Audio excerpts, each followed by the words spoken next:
liberty. We're gonna play our guitars and sing you a country song. We'll all be flying higher than a jetliner. And if you want a little bang in your yin-yang, come along. Welcome along to Indiana Sports Beat. Jim Coyle with you. Thanks a lot for taking us along wherever you're going, whatever you may be doing. We appreciate you taking Indiana Sports Beat along for the ride. Welcome in. I hope you had a great weekend. Ready to get your Monday started. If not, we'll try to jumpstart that for you. A lot of action over the weekend, a lot of things to get to. Before we do that, let's get to the headlines. All right, here are your Daily Hoosier headlines for this 29th day of April 2019. As a good weekend for both Indiana baseball and Indiana softball, as Indiana baseball takes 2 of 3 from Minnesota as they move back into first place in the Big Ten standings. IU softball also takes 2 of 3 from Rutgers. Number of Indiana guys signed to the NFL teams this weekend. Jonathan Crawford signs with the Titans. Dan Godsill signs with the Bucks, and Wes Martin to the Redskins. Those are a look at your Daily Hoosier headlines for this 29th day of April 2019. For more information, be sure to check out thedailyhoosier.com. Welcome back in. A lot to get to. A lot of recruiting action over the weekend because of the changes by the Rice Commission. I fool him every time. What a joke that is, the Rice Commission. Condoleezza Rice. Let's turn to her. You know, she should be the commissioner of sports in America. She should just be the commissioner of the NFL, the NBA, Major League Baseball. Let her run everything because she's so in-depth in sports. Oh, that's right. She's not. But that doesn't stop her from running the NCAA because Mark the Muppet Mark Emmert, Oh, good grief. sits up there, womp talking. Nobody's listening. He had to bring in Condoleezza Rice to give some legitimacy to that place. Unfortunately, it doesn't work when someone comes in that has no experience in that area. But then again, you have Muppet Mark at the head of that. But anyway, this is the only live period for coaches to go out and watch players. They were all over the place. So they had to go everywhere. Archie Miller was in, Friday, I forget where he was. Saturday, maybe in Dallas. Sunday, they were in Atlanta. I think, wasn't Archie in Pennsylvania on Friday watching Ethan Morton? One of the places. I think he may have been a couple places on Friday. But that's normal. That's part of traveling. But they had to divide the staff up. The staff was in different places as well. It's not a benefit for the kid. I talked about this last week. They don't know what the hell they're doing. They started making changes and including other organizations like USA Basketball that had no idea what the hell that was going. They're like, what? How do they include someone without having the first conversation with them? Especially when you place requirements on them that they do something. You should talk to them first. Maybe let them know. But regardless, a lot going on right now. It's the only true evaluation period of this spring because of that. You have the Adidas Gauntlet event near Dallas. You have the Nike EYBL circuit stop in Atlanta. The Adidas Gauntlet event near Dallas. That's where Archie was on Saturday. While he was there, he watched a group of mainly 17 and under group featuring players from the Pittsburgh area, plus a few from West Virginia and Ohio. The top players on the IU radar would include four-star 7-footer Zach Loveday. He's a big man. I think he may be Indiana might be getting a visit for him sometime in the future. It's a name you're going to hear a lot in the future for Indiana. Corey Evans of 247 Sports said that. Official stats weren't posted for the game, but no player stood out. But we'll see. I mean, you got a lot of guys down there that they're looking at. Trey Galloway, Anthony Leal, Christian Lander. Those guys are all playing on the same team. And you had in Atlanta, you had the Indy Heat. A lot of guys there like Nigel Pack. That's another name you're going to be hearing a lot of. They had an event over in Kansas City. There's a kid there, Mike Saunders. He goes to Wasatch Academy in Utah, but he's from Indy. He's an Indianapolis kid. Archie slid over there as well. Most of these guys are in the 2020 class. Well, I guess virtually they all are. Not necessarily, but of course that's what they're looking at right now. 2019, well, I guess we'll find out what Indiana's managed to do here. You've got the impending announcement on May 10th of Lester Quinones. Then we don't know what has been going on the grad transfer market. Then through the NCAA trade portal, or transfer portal, as Muppet Mark calls it. But a lot of action in that regard. But yeah, one other guy to note real quick. I'm not sure how he ended the game, but I know Tom Ostrom was in Dallas, and Luke Brown was down there. He started 5 for 5 from 3 for 15 points. That was before halftime. So I'll have to see if I can't find how he ended up. Yeah, if he continues to score like he has been doing at the level he's been doing it at, they won't be able to ignore that kid. That's the kid that's from, what's the school he goes to? That's a great question. Hang on, Not really. It's just an easy one because I don't know it either. I can't remember. I forgot. But Blackhawk. That's what I was gonna say. But it wasn't Blackhawk Christian, was it? No, because Blackhawk's 1A. He goes to a 3A school. Anyway, regardless, gained a lot of notoriety last year because he scored a lot of points. But I think Indiana's seen what happened when you get somebody who just scores a lot of points. So some people have been leery to that effect, and not Todd. Name that Blackford, by the way. Yeah, Blackford. Another name that it's in that same class that I haven't heard her here today, but Mr. Blackman. Yeah, Joker hits in just a second too late, but yeah, right on, Joker. Thanks for the text. Blackman, you got that right, Blackford. And then Mr. Blackman, Jalen Blackman. I didn't see anything about him this weekend, but he's another 2021 kid, the same as Luke Brown. So 2 big-time scorers there coming out at the same time in Indiana. We'll see how that goes, though. Right now, though, they have to worry about the 2019 class. Who's coming in with Trace Jackson and Armand Franklin? Of course, you got Joy Brunk, but he's a transfer. He's not part of their recruiting class.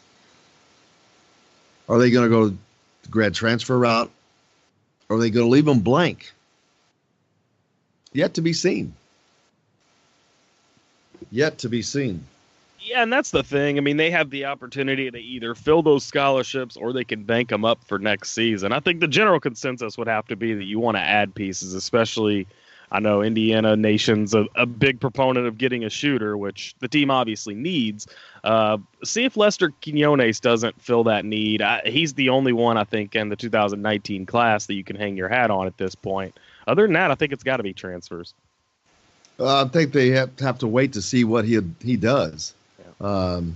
And then, you can't let it. Well, why let it sit blank? It's just ridiculous to let it sit blank when you can use the grad transfer and not. Otherwise, that scholarship would just sit there, right. And it's not going to cost you another year after that. So why not use it if you can? You got to find guys that blend into the. The thing is, it seems that Archie's system is hard for people to come into, which I've not really heard that about a lot of coaches, that players can't just come in and play. This one, it obviously is. Why? I mean, partly, I guess, the big time because of the pack line defense, but if that's the case, I don't know. Until you can get the program to the level of recruiting that it needs to be, it's going to be difficult because you can't just bring players into this system. They don't thrive when you just bring them in.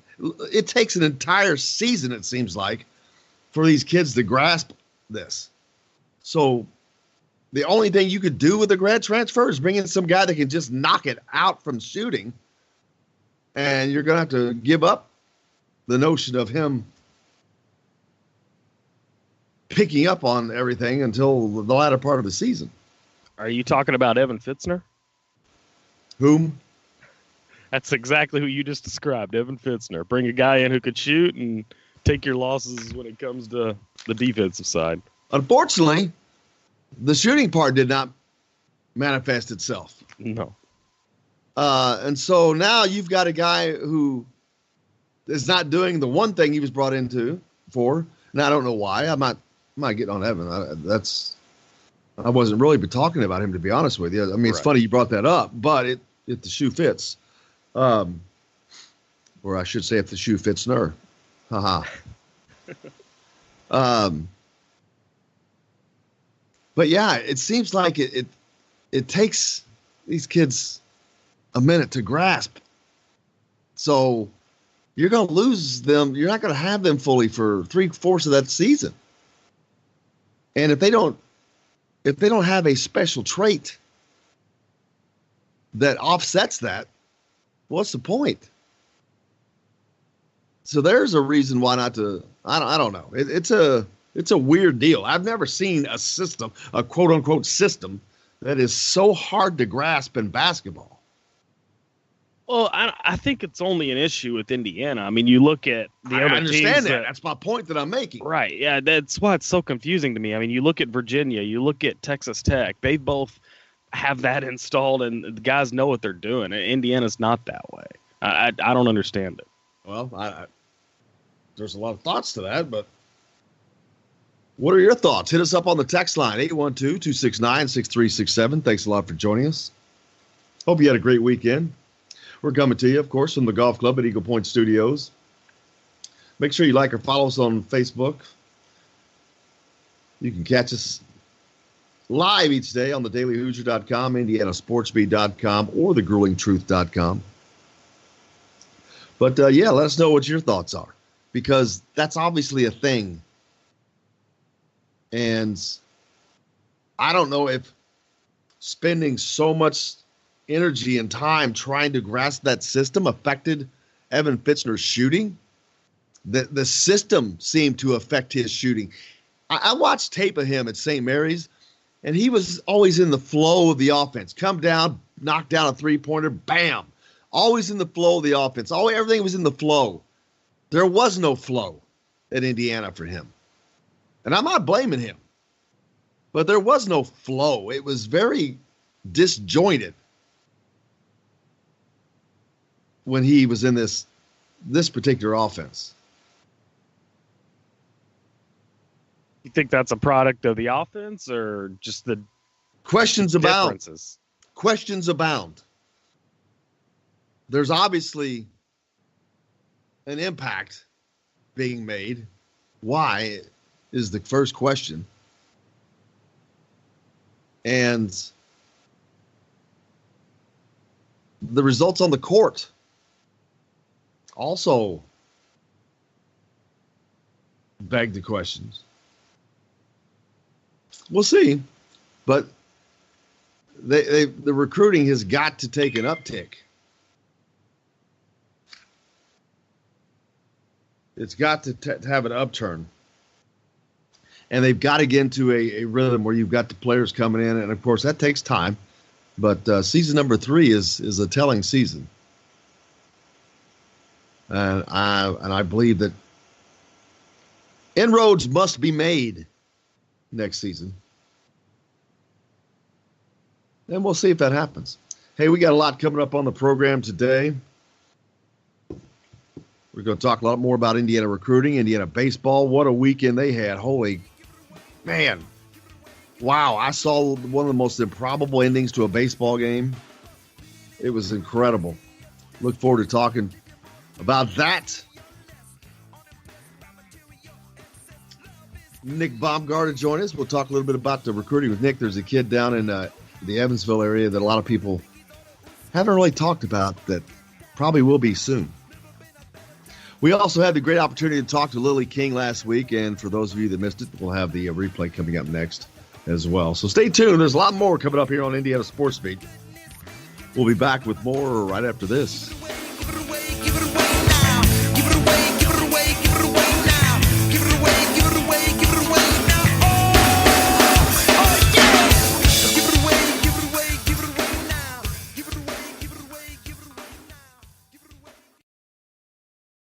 Hello, everybody. Jim Coyle from Indiana Sports Beat. When I'm not covering the Hoosiers, you can find me at Bubba's 33 in Clarksville, located on the northeast corner of I-65 at Veterans Parkway.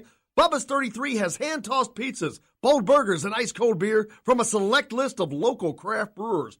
An incredible food selection, all made fresh daily. Whether you're meeting the team for that post-win meal in the family dining area or meeting friends for happy hour to watch the game on one of Bubba's 50 TVs. Bubba's 33 in Clarksville. Pizza, burgers, beer. We all want a winning smile for those championship photos, and that's exactly what you will get at Reynolds Family Dentistry in Sellersburg. Reynolds Family Dentistry has been serving the dental needs of Hoosier families for over 30 years. Let Doctors Roger and Jay Reynolds take care of your family. Just off of I-65 at 809 South Indiana Avenue in Sellersburg. Call 812-246-3368. That's Reynolds Family Dentistry, 812-246-3368.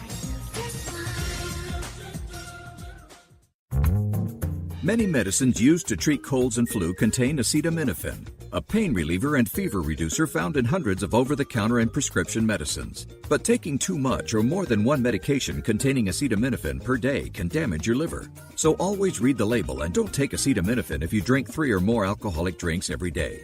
To learn more, visit fda.gov/OTC pain info. A message from the U.S. Department of Health and Human Services Food and Drug Administration. This is Jim Coyle with Indiana Sports Beat. And I'm Justin Kalen with Indiana Sports Beat. Justin, what's your favorite show? It's got to be Indiana Sports Beat, but I'm not ever sure where to find it. Well, you can always like and follow us on Facebook. Always follow the show rebroadcast on iTunes, Google Play, iHeartRadio, Spotify. TheDailyHoosier.com is a great place to sign up for it each and every day. Or, of course, on 97.7 The Ref in Evansville. For the best recycling and waste removal service, turn to the area's leader, Sweetland Waste Removal and Recycling, a homegrown company serving southern Indiana since 1995. Sweetland Waste Removal and Recycling serves Floyd, Clark, Harrison, and Washington counties. For excellent service and peace of mind, call Sweetland Waste Removal and Recycling today at 812-944-5642. That's 812-944-5642. Keep life sweet with Sweetland Waste Removal and Recycling. All across the country, people are coming together to speed up what we can learn about health. The All of Us Research Program is calling on 1 million people to join us as we try to change the future of health. For your family, for future generations, for all of us. Visit joinallofus.org and find out how you can become 1 in a million.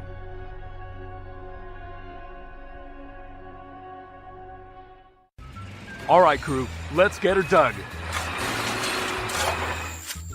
Honey, you want to give me a hand? I'm planting that tree, remember? No matter how large or small your digging project may be, no matter how urban or rural, you must always call 811 before any digging project. 811 is our national one-call number, alerting your local utility companies to come out and mark any lines they have near your dig site. You must call 811 at least 2 to 3 business days before any digging project, so you can avoid hitting our essential buried utilities. This includes natural gas and petroleum pipelines, electric, communication cables, and water and sewer lines. So before you do this or this, make sure you do this. For digging projects big or small, make the call to 811. Brought to you by Common Ground Alliance.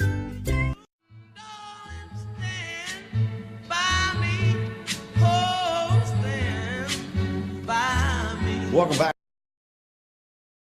to Indiana Sports Beat. Thanks a lot for taking us along wherever you're going, whatever you may be doing. We appreciate you taking Indiana Sports Beat along for the ride.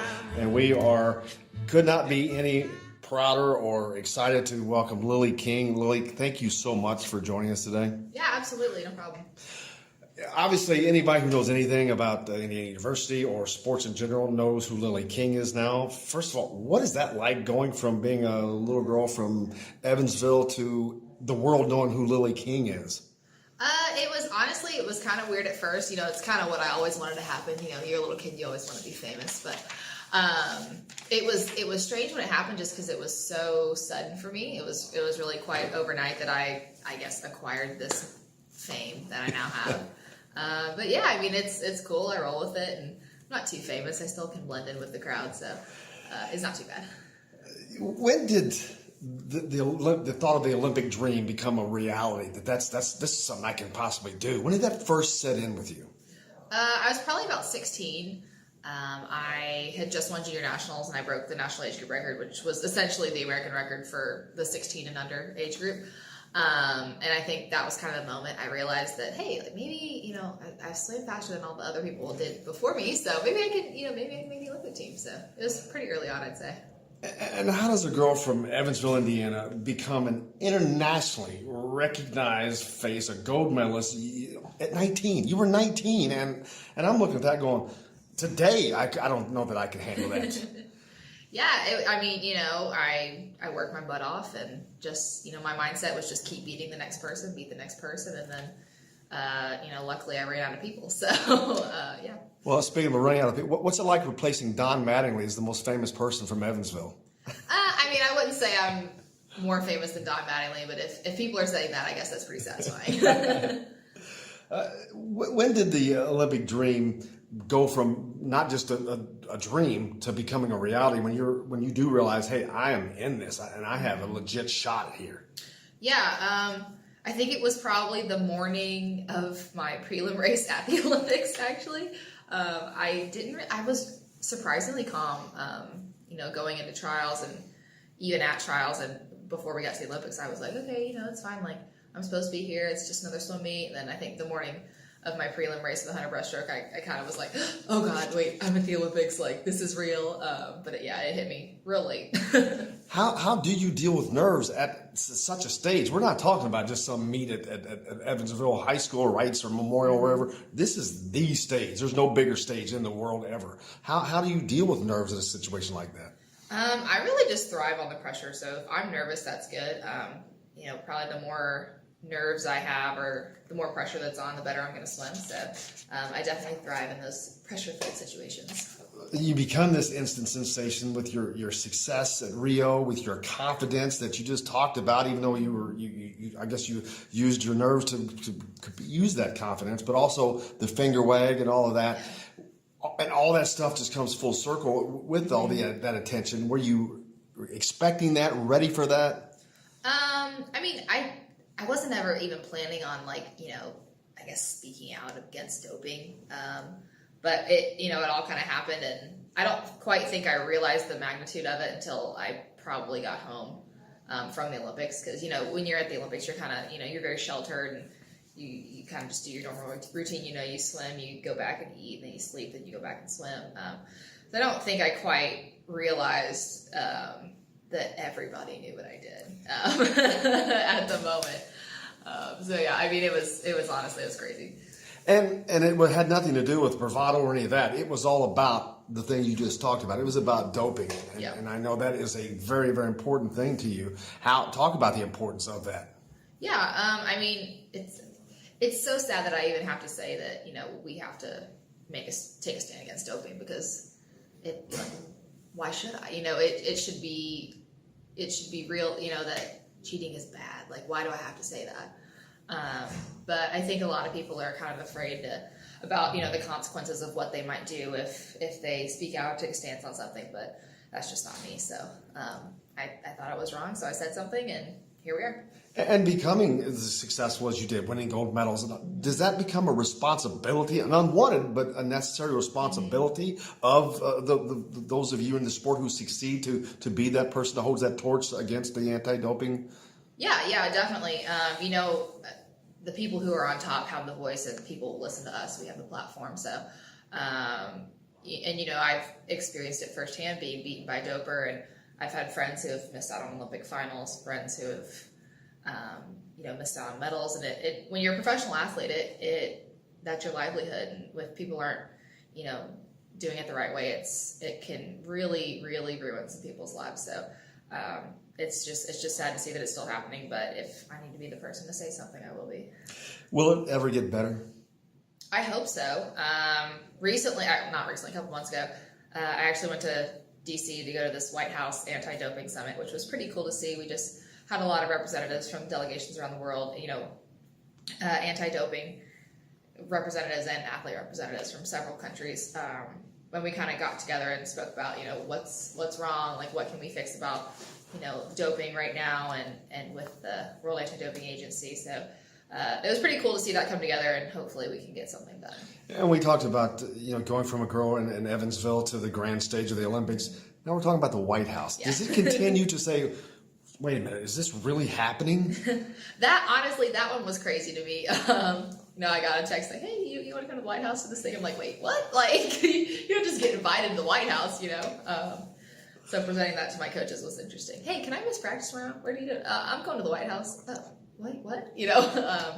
But yeah, I mean, it's still crazy to see the things that I'm able to do because of my athletic status. So it's pretty fun. Talk about going to the White House. What was the most surreal or the coolest thing about being in the White House? I mean, you're a normal American like the rest of us, but you're not normal because you're invited into the White House. Yeah, that's the second time I've been there. So first time I went, we actually, got to meet President Obama, and they invite the whole Olympic team. So that was it's incredible. Just like, I'm a total history junkie. So like, I'm walking around, I'm like, do you know who stood here? Like, do you know what that is?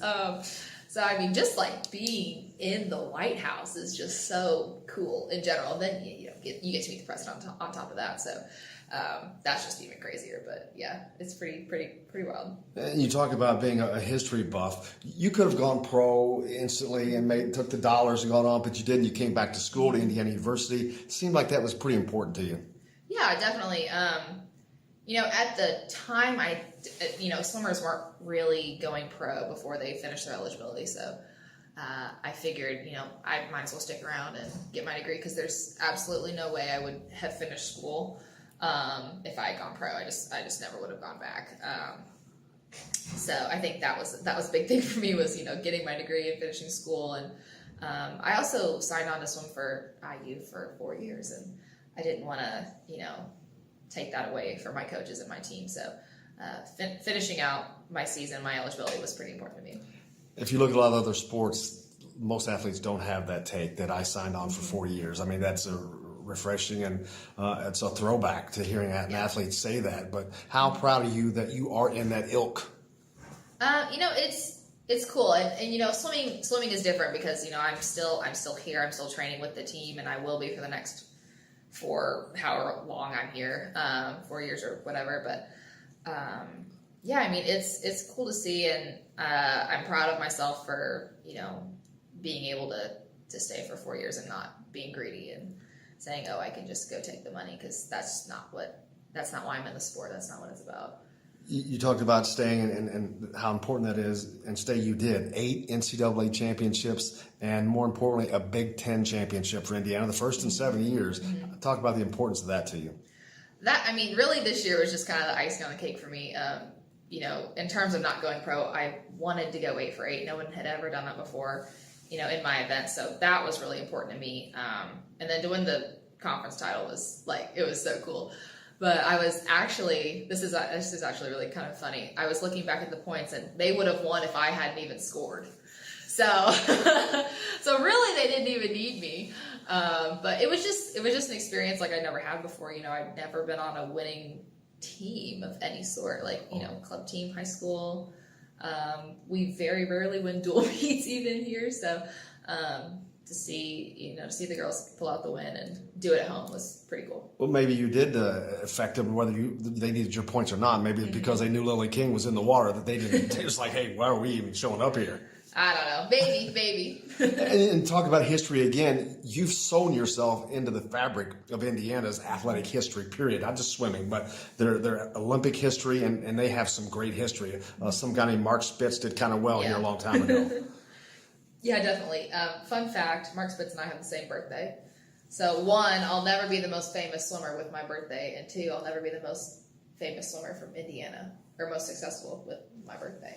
So that's kind of crazy. But well, you kind of on the same par right there, and it's pretty amazing. I mean, we're both up on the wall at the pool now, which is pretty cool to see. Just because that's something I never even thought of when I was a little kid, was my face being on the wall here. How often do you see your gold medals? Not often. I pull them out when I need them for an event or something, but they kind of hide in my closet usually.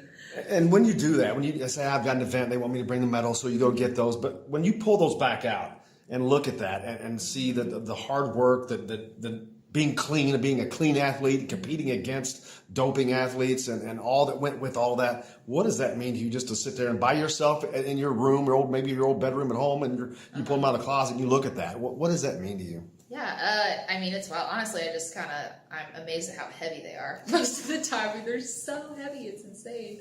But yeah, it's kind of cool just to sit back and be like, hey, like, you actually did it. But yeah, cool. I'm not usually the reflective type, so they usually just stay in the closet. You go back now for another Olympics in 2020 in Tokyo. What haven't you achieved? That's a great question. What haven't you achieved that you want to achieve? I don't have the world record yet in the 200 breaststroke, and I don't have an Olympic medal yet in the 200 breaststroke. So that's about all that's left for me. So we'll see. Who are your inspirations, your idols, your heroes in sports? It didn't have to be swimming, but in swimming or whatever it was that really inspired you to do what you've done. Yeah, I'd say early on it was Janet Evans, hands down, Janet Evans. She did a clinic in Mount Vernon when I was very young. I was probably 8. I was the slowest kid at camp, but I thought it was like the greatest thing ever. I thought she was so cool. But yeah, she was definitely the one who I'd say inspired me to swim the most, and she's the one I wanted to be like. So. Have you met her? Yeah, actually, she called me. She got word somehow that I was obsessed with her, like before the Olympics. Okay, so when Janet Evans, your hero, calls you, first of all, what happens in that second when you realize that Janet Evans is calling me? One, I didn't recognize the number, so I let it ring. 2, she leaves a message. She's like, hey, it's Janet. And I called my mom, before I called her back, and I was actually like crying. I was like, Mom, like this, and I'm not like an emotional person, but in that one moment I was like, Janet Evans just called me, like, what do I do? But yeah, and then, eventually I met her, and she's the coolest person ever, and her daughter swims breaststroke, so that's always fun, get to talk to her and her daughter, and it's cool now that, like, to think she's kind of like my friend. Any chance you're going to be tutoring Janet Evans' daughter in the breaststroke? I don't know. She's pretty speedy. She might be able to teach me a few things, so I don't know. Well, the 2020 Olympics come up next, Tokyo, your next endeavor. What are you looking forward to? And how do you approach that now as someone who is a veteran, an Olympic champion? Yeah. It's a lot different than going there as a 19-year-old. You're a veteran now. Yeah. I've just had so much more experience since then. I always say it was like, who let me go to the Olympics? But just kind of, I guess knowing what to do a little bit more. Like, I'm probably not going to be standing in line at McDonald's every session like I was in Rio, or walking around the village in the middle of the night because it's cool and it's fun. And I'd say probably just taking things a little more seriously than I did before. Lily, you're going back to Tokyo, to the Olympics of 2020. What are your goals there? You talked about you don't have some world records. Is that your goal, or just do you want to win gold medals in events you don't have yet, or just have fun and be an Olympian? Yeah, winning is fun. So I'd say, I'm definitely going to have some fun. But I have an opportunity to win 4 gold medals, so I think that's the ultimate goal. It's pretty hard to set world records at the Olympics just because it's very unpredictable, I'd say. It's not like a World Championships where you're staying in a hotel and, you don't really have to walk, but, at the Olympics you're walking probably 5+ miles a day when you're trying to stay off your feet. And you don't really know what the food's going to be, and you don't know how traffic's going to be getting to the pool, so there are just a lot of unknowns at the Olympics, so if I could set a world record, that'd be great, but if not, I totally understand because of the circumstances, so shooting for 4 gold medals, though. Are you expecting to have renewed rivalries with any particular people from any certain countries, like Russia or Singapore? Soviet Union, rather? Probably. I wouldn't say that the rivalry isn't going to pick back up. It's the best rivalry in swimming, so might as well. The best rivalries in sports. Definitely. Certainly got the ratings. Oh yeah, definitely. You know me, I'm all about the ratings. And what was that like to, again, I keep going back to this, but it's so much. You're at the Olympics now, you got NBC or whomever, Bob Costas and all these people that you probably grew up seeing on TV and like, this dude's talking to me? Yeah. What's that like for you? It's weird. It's really weird. This is going to sound strange. It's weird hearing them say your name. It was just crazy. Like, I actually got in trouble the morning after I won, or 2 mornings after I went on Mike and Mike really early in the morning, and I was supposed to sleep in, and I got in huge trouble with my coaches because I did Mike and Mike, and I was like, I had to do it. Like, I couldn't just not do Mike and Mike. Like, they asked me to come on. So, yeah, it's pretty crazy. What's next for you after the Olympics? After these next Olympics in Tokyo, is your competing done there, or what's next for Lily King? I'd say tentative end date for me is probably 2024. I'm shooting for Paris, and after that, I think I'm gonna hang it up. So we still got a while though. After that, I'm not totally sure. I do definitely want to stay in the swimming world and maybe do something for UC Swimming or run clinics. Eventually, I do want to get into teaching. I'm student teaching right now, so eventually, hopefully, I'll end up being a teacher at some point. Okay, now you're student teaching. Where are you student teaching? I'm at Bachelor Middle School right now. Let's give them a shout out. Yeah, go Bulldogs. So here's Lily King. What grade is it? 7th and 8th. Okay, that's old enough that they're cognizant of who people are and what they have done. All right, I'm a 7th or I'm an 8th grader, and I'm sitting there, and an Olympic gold medalist comes in, and this is my teacher. Mm-hmm. That's got to be, they're in your position now. They're looking at you going like, what? Really? Huh? What's that like for you, having those faces look back at you as you were looking back at some of these other people? Yeah, I mean, it's cool. Honestly, they don't care. Like, they're 14. They got other things to worry about than their student teacher being an Olympian. Some of the kids are into it, and some of them are like, they couldn't care less. So it's fun. My 6th period is like way more into me being an Olympian than all the rest of my classes are. So it really just depends on the kids. And, I think I still get treated like any other student teacher out there. So, but yeah, it's fun being in charge and not being the student for once. What's the legacy you want to leave to Indiana? The legacy you want to leave as just an Olympic champion? I mean, obviously legacy is, my world records or these times that are untouchable. I want to swim times that are untouchable. But I want people to remember that I, stood up for what I believed in, and,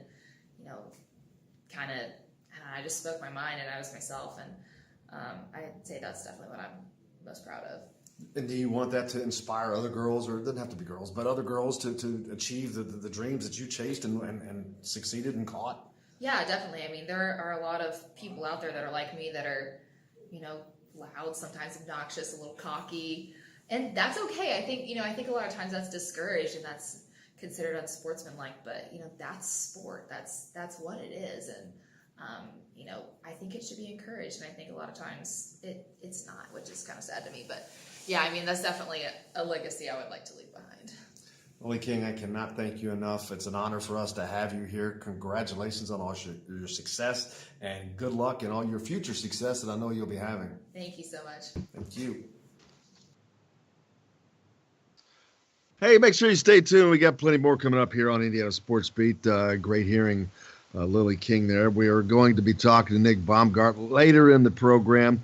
Got to talk about some basketball recruiting, man. Lots going on over the weekend. Guys were everywhere. Dallas, Atlanta, lots of other places. The Indiana baseball team, what a weekend they had as they win a series with Minnesota in very dramatic fashion. We'll talk about all that and more right after this. Coming back from the Golf Club at Eagle Point Studios, Indiana Sports Beat, back with more after this. On the dashboard and melted bow, still have the radio. Oh, short 'em down, cool 'em down, worse than you would ever know.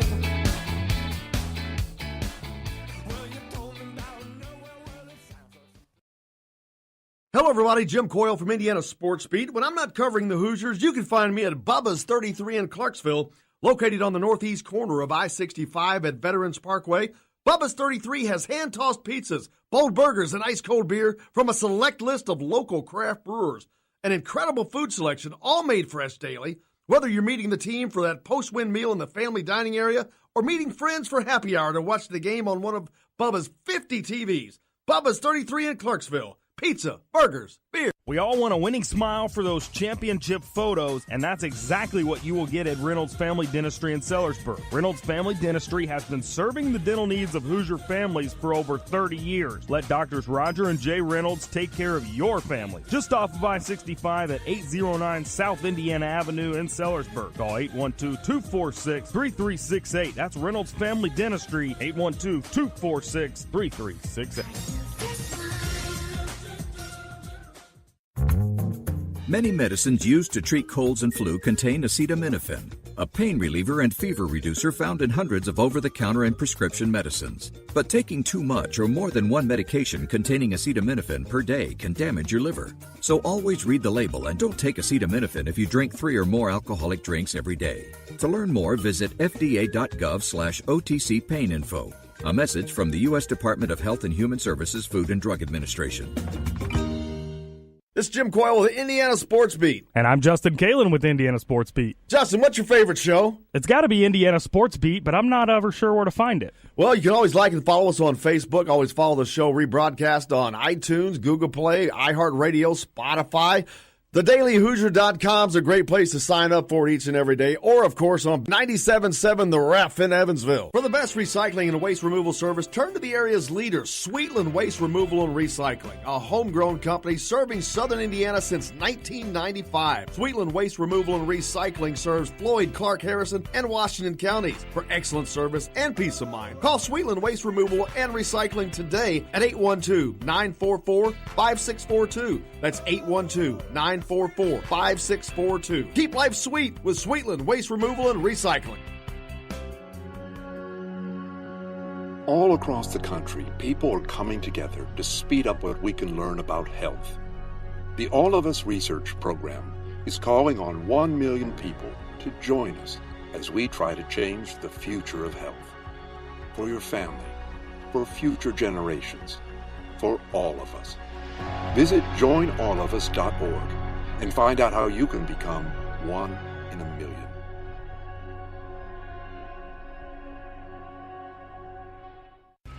All right, crew, let's get her dug.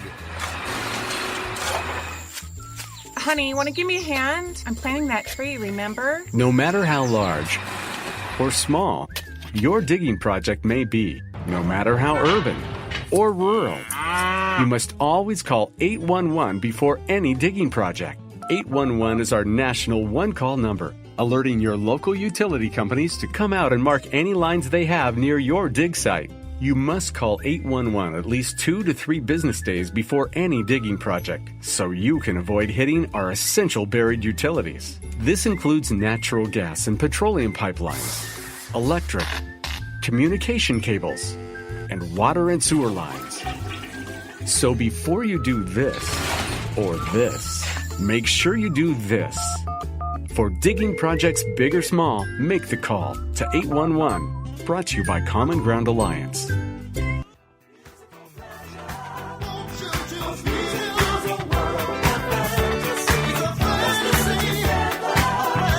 Welcome back to Indiana Sports Beat. Jim Coyle with you. Thanks a lot for taking so long here on this Monday. Getting your week started off to a good start, hopefully. A lot of AAU action over the weekend. Archie Miller and the Indiana staff all over the country. There was action in the Adidas Gauntlet in Atlanta. No, that was the EYBL, right? Yeah. Adidas was in Dallas or outside of Dallas. Yep, correct. So lots of other places. Anthony Leal up to right now, averaging around 14 points a game. Trey Galloway right at 20. Christian Landers just over 10, along with 4.5 rebounds and a couple assists per game. Donovan Johnson, 15 points. Zach Loveday is 10-2. Dawson Garcia is averaging 10 points, 3 rebounds. They had action going on in Kansas City, an Under Armour event. That's for that kid, Mike Saunders. Plays for Wasatch Academy in Utah, but he's from Indianapolis. So guys are everywhere. Of course, they're still waiting for the May 10th announcement of Lester Quinones, who finished up a visit to Indiana last weekend. He said that, he told Pigs.com that Indiana moved way up on his list, which meant that they were way down on his list. So I guess that's the good side is that they moved way up. He canceled his visit to Michigan. Did you see that? I did not. He had a visit planned to Michigan and canceled that. So when was that? Sign. That is a very good sign. You know, what that would be a great get. A great get from appearances. We thought Devin Fitzner was a great get. It's true. So, but from all indications, it would be. Nigel Pack, somebody you probably ought to keep an ear out for. How about that game he had this weekend? Man, tell me about it. It was a big one. 33 points, 11 of 15 shooting. I don't have it in front of me. I'll see if I can't pull it up. But yeah, I mean, a kid, I hadn't heard his name quite yet, but certainly it seems like a kid you want to keep on the brain. I mean, he seems like a kid Indiana really likes, so we'll see how that plays out. I know there's a game he had 22 points on 9 of 15 shooting. But a lot of guys. The NFL draft also this weekend. We'll have to play this again in the next hour because it's worth it. But how'd you like to be the draft, waiting to get drafted? And, you get the phone call. You always get the phone call. You see them. They're always, if they're not at the event, they're at home. And usually these stages, they're at home waiting for that phone call. And the phone rings, and this is what, can you imagine this is what you'd hear on the other line? Hey, Rock, how are you, man? Jim Irsay here. Are you kidding me? Are you ready to come in and win a Lombardi? You got to get out there and prove it every single day in practice. So, God bless you. Congratulations to you and your family. You earned this day. I can't wait to hear that again. I swear, this is almost as good as Quentin Williams talking about calamari. This goes down with that clip last year where I forget what happened. He came in, he spoke to the team after a game. He said, "You know me, man, I'm a big roller," whatever. I forget what all he said, but it was hilarious. He's a piece of work. He's funny, man. He's a funny dude. But, the Colts get their picks. Some Indiana guys signed contracts. Wes Martin, drafted by the Washington Redskins. Now, it was Jonathan Crawford. Was he drafted or did he sign a free agent? He signed a free agent deal. Same with Dan Godsell. Now, Dan Godsell was not expected to be drafted, but it was potential because he's a long snapper. But he was the best long snapper in the game.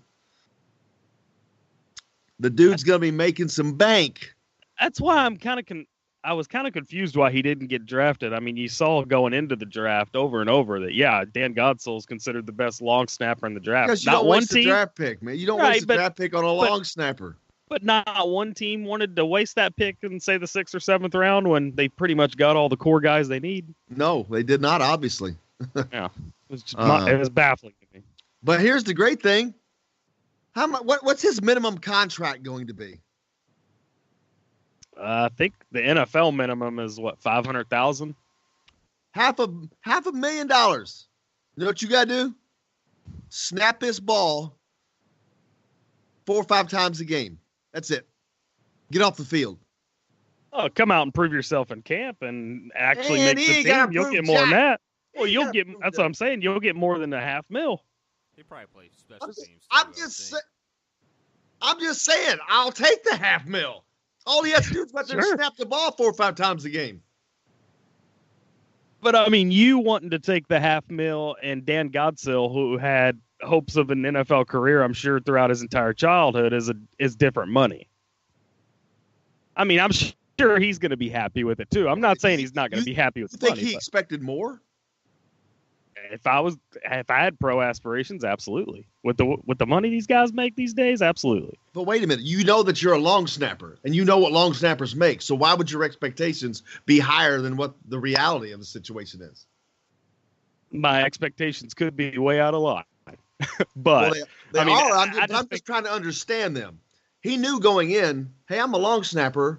I'm going to be signed as a long snapper, and this is long snapper money. And I'm cool with that because I'm going to make $500,000 a year to snap the ball 4 or 5 times a game. I'm good with that. I'm pretty sure he's good with that. What's that? Right. Good point. That's rookie long snapper money. I mean, a good long snapper is a commodity in this league. So, I mean, he has the potential to earn a whole lot more than what he's going to make this year. Yeah, and my point is he's going to do it being a long snapper, which I think is outstanding. Outstanding to be able to do that. I mean, it's a specialty. I mean, there's a reason. Everything has to be perfect. Everything has to work. It doesn't matter how good of a kicker you got if you can't get the damn ball to him the right way. And that's why they practice those plays over and over and over. I think it's a great congratulations for him. I think it's awesome. And I think where he landed with the Tampa Bay Buccaneers, he's got a real opportunity to stick and make a name for himself in this league. So certainly congrats out to him. And all the guys, Wes Martin and Jonathan Crawford as well. Congratulations to them. Hey, how about the baseball team, man? We'll talk about that more in the next hour, but my goodness gracious. They lose to Minnesota Friday night. Minnesota, they had a 1-0 lead in the first inning. Indiana scored at the top of the first, or bottom of the first. But in the top of the second, they come back, Minnesota scores to tie it up. So Indiana led for 1 inning of that game. And then they lose. They go on to lose 7-3, I think. And then Saturday, they don't lead again until they turn the lights off. They're down 6-1 Saturday. And they slowly chip away. Home run. I think they had 3 home runs in the game total, but 2-run blast and then a solo blast. And they got some runs before that.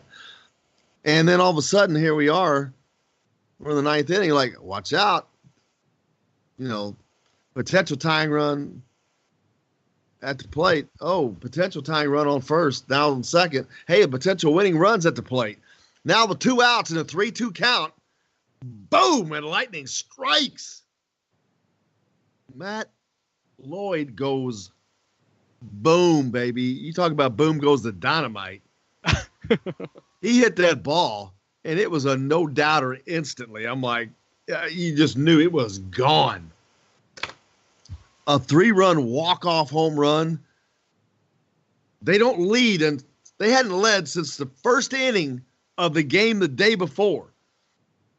And so not only was that game lost, but that series was lost. I mean, as soon as that, they were 1 out away from Minnesota winning the series.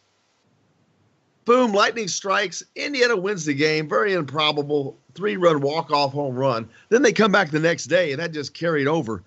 Minnesota was defeated. They didn't have much pitching, and Indiana just jumped all over them right at the start. And they win 7-1 yesterday, winning the series. Their 7th straight series win. They played 9 series this season. They've won 8 of them. The last time they lost a series was late February. It's 2 months ago. That's very good. Very good. It has been a long time, and but they got a tough stretch coming up right now. They're on the road. They won't be back for a couple of weeks. They've got to travel to Illinois. They've got to travel to Michigan. They've got to go to Lexington, Kentucky to take on the Kentucky Wildcats. They're not back home until May 14th, Tuesday, when they take on a top 4 Louisville Cardinals team, which will be a huge game. That's Kylie's birthday. Speaking of birthdays, today was my mom's birthday, so thinking about that. But we got a lot more coming up on the program. Indiana Sports Beat. Nick Baumgartner joins us the next hour. We're going to hear from Indiana baseball coach Jeff Mercer, as well as Scotty Bradley, an odd play on the base paths yesterday. We'll talk more about the NFL draft, Indiana players, and a little bit of NBA. Eric Gordon's team went down last night. Stay tuned. Indiana Sports Beat coming to you from the Golf Club at Eagle Point Studios. Back with more after this. Don't ever set me free. I always want to be by your side. Girl, you really got me now. You got me so I can't sleep at night. Hello, everybody. Jim Coyle from Indiana Sports Beat. When I'm not covering the Hoosiers, you can find me at Bubba's 33 in Clarksville, located on the northeast corner of I-65 at Veterans Parkway. Bubba's 33 has hand-tossed pizzas, bold burgers, and ice-cold beer from a select list of local craft brewers. An incredible food selection, all made fresh daily. Whether you're meeting the team for that post-win meal in the family dining area or meeting friends for happy hour to watch the game on one of Bubba's 50 TVs. Bubba's 33 in Clarksville. Pizza, burgers, beer. We all want a winning smile for those championship photos, and that's exactly what you will get at Reynolds Family Dentistry in Sellersburg. Reynolds Family Dentistry has been serving the dental needs of Hoosier families for over 30 years. Let Doctors Roger and Jay Reynolds take care of your family. Just off of I-65 at 809 South Indiana Avenue in Sellersburg. Call 812-246-3368. That's Reynolds Family Dentistry, 812-246-3368. Many medicines used to treat colds and flu contain acetaminophen, a pain reliever and fever reducer found in hundreds of over-the-counter and prescription medicines. But taking too much or more than one medication containing acetaminophen per day can damage your liver. So always read the label and don't take acetaminophen if you drink 3 or more alcoholic drinks every day. To learn more, visit fda.gov/OTC pain info. A message from the U.S. Department of Health and Human Services Food and Drug Administration. This is Jim Coyle with Indiana Sports Beat. And I'm Justin Kalen with Indiana Sports Beat. Justin, what's your favorite show? It's got to be Indiana Sports Beat, but I'm not ever sure where to find it. Well, you can always like and follow us on Facebook. Always follow the show rebroadcast on iTunes, Google Play, iHeartRadio, Spotify.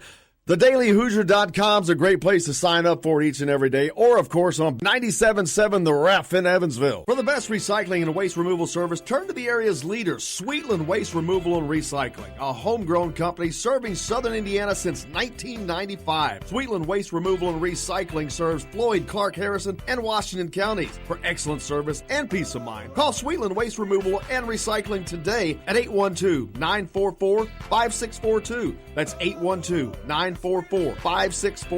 Keep life sweet with Sweetland Waste Removal and Recycling. All across the country, people are coming together to speed up what we can learn about health. The All of Us Research Program is calling on 1 million people to join us as we try to change the future of health. For your family, for future generations, for all of us. Visit joinallofus.org and find out how you can become 1 in a million.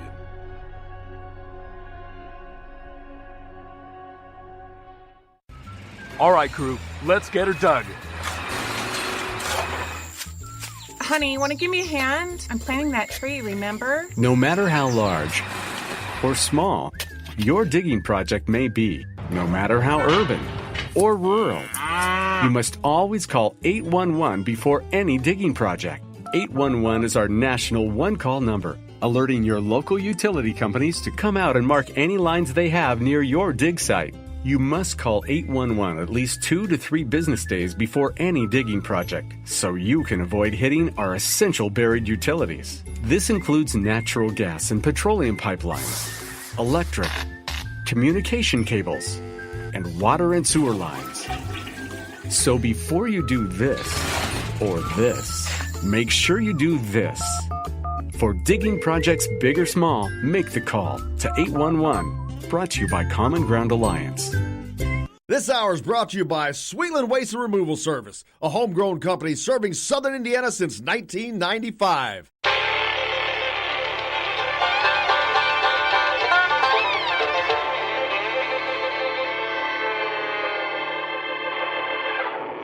we're coming to your city. We're gonna play our guitars and sing you a country song. We'll all be flying higher than a jetliner. And if you want a little bang in your yin yang, come along. Come on along and welcome Indiana Sports Beat. Thanks a lot for taking us along wherever you're going, whatever you may be doing. We appreciate you taking Indiana Sports Beat along for the ride. Jim Coyle with you as always, as are the boys, Jake and Justin. That's right. Hope your day's off to a good start. If not, we'll get it headed in that right direction. We got plenty to get to today. Nick Baumgartner join us. We'll talk some recruiting as things were out and about all weekend, and the coaching staffs were also on the road. We'll talk about all the places and players where they were and what's going on.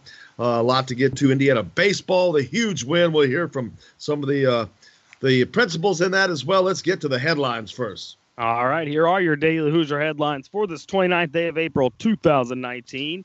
As Jim mentioned, Indiana baseball takes 2 out of 3 from Minnesota this weekend to move back into first place in the Big Ten. Indiana softball also takes 2 of 3 from Rutgers this weekend. Number of IU guys signed to NFL teams. Jonathan Crawford signed to the Titans, Dan Godsell signed to the Buccaneers, and Wes Martin to the Redskins. Those are a look at your Daily Hoosier headlines for this 29th day of April 2019.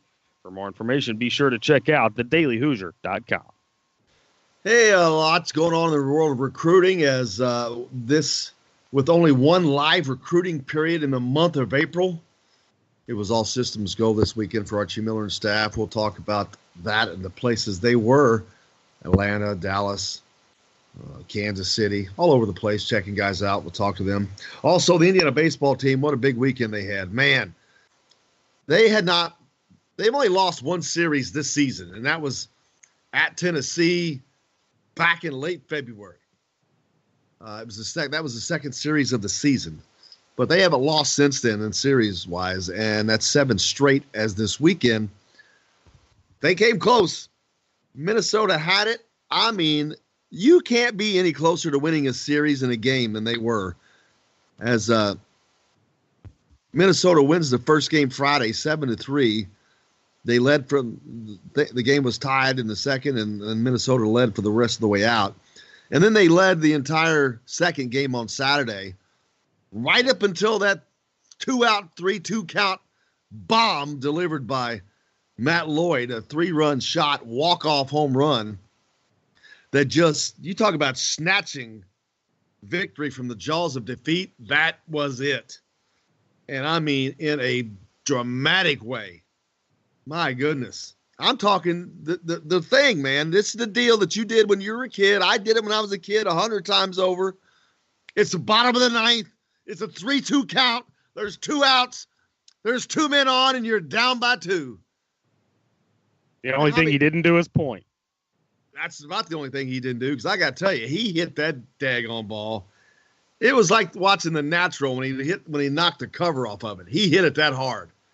I mean, he hit that thing dead square. If they could do a geometrical physics type of study on that thing, I don't know that ball could have been hit any more perfectly, any harder. It was just a no-doubter as soon as it came off of his bat. Oh, and he knew it, too. He kind of stood there in the batter's box, just admiring it for a second before he took off. It was a cool scene. Yeah, it was something. Jeff Mercer actually met with the media after that game yesterday to talk about the series as a whole. Let's go ahead and take a listen to that clip. Yesterday, but that really a lot of hangover today because you guys have now won 7 straight series wins. That's very big, especially with the schedule you got coming up. Yeah, thanks for jinxing us. No, it is, and you look at during that time we've lost at least 3 times on a Friday, and responded to go ahead and win a series, and you just have to be able to continue to compete. It's so cliche, but just the toughness. You just have to continue to go and go and go. You can't worry about what happened. We couldn't worry about what happened Friday. We couldn't worry about what happened in the first 5 or 6 innings yesterday. You just got to keep going, and you come out today, and you could kind of feel us. You could feel the energy was back. You could feel that the confidence was back. We kind of had the monkey off our back. I didn't realize going into this weekend that I guess we had lost 5 in a row to Minnesota, and I didn't know. So to be able to come out today and you could tell it was like, these guys are ready to play, and we were good. We worked and just kept adding runs and put a lot of pressure on them, and it was good. Yeah, it was Coach Jeff Mercer talking about it, and man, were they. And you could definitely, exactly what he said. Indiana came out right off the bat. I should have kept my scorecard because they just, I can tell you this, Drew Ashley's their leadoff hitter. He led off 4 times in the first 6 innings. Wow. He was the leadoff hitter in 4 different times in the first 6 innings. What an advantage that is for a leadoff hitter to lead off an inning. 4 times. 4 times, yeah. And there was another inning where he got pinch hit for, but he was the second man up. That means you were getting a lot of batters to the plate. Yeah. And Indiana was yesterday. And an ironic thing, that home run that Matt Lloyd hit, I think he leads the country in home runs, FYI, with 14. Also, Indiana leads the country in home runs with 76 now. I think Kobar has 13. But yesterday, you know how many home runs they had? Like 5? 0. Really? They had no home runs yesterday. Boy, you really are. You're on it, don't you? That was way off. 0 home runs yesterday. They win by just hitting the ball. They had 9 hits. They scattered around. They scored 7 runs on those 9 hits. Now, Minnesota helped them with a couple of errors, but Indiana jumped on their pitching right off the bat. And there were some. Scotty Bradley had a great day. He goes 2 for 5. He had 2 RBIs. He scored twice, but there was a play in the 4th inning where I think. He brings the man in, but he hits first base, and as he turns, he collides with the pitcher. And we're in the press box, and we see what's going on, but we don't know what's going on. We don't know what's being said. We saw the umpire point, and then the next thing you know, Scotty Bradley's walking towards second, and then all of a sudden he knows he's in a rundown. Let's let him tell it, but it was a weird story, and I'll talk about the explanation again afterwards, but a weird deal. So I guess first and third, ground ball to the first baseman. He sails into the outfield. So running down the line, see that the throw goes over the shortstop's head. So take a step, hit first base. I'm going to round it hard, like I'm trying to head to second. Immediately ran into the pitcher, made full contact with him. So at that point, I hear the first base umpire scream, obstruction. So at that point, kind of slowed down, and I start jogging to second base because the obstruction call was made. So I'm heading to second, see Matty Lloyd. I think Matty Lloyd diving into third base, and then all of a sudden, next thing I know, I'm in the middle of a pickle. I think in the middle of the pickle, I was trying to explain to the umpire, you yelled obstruction, and I get tagged out. Overall, just a really confusing play. I figured that I would be awarded second base having made the turn, and I ran into the pitcher after making the turn, but I think he explained that I had to just play it live.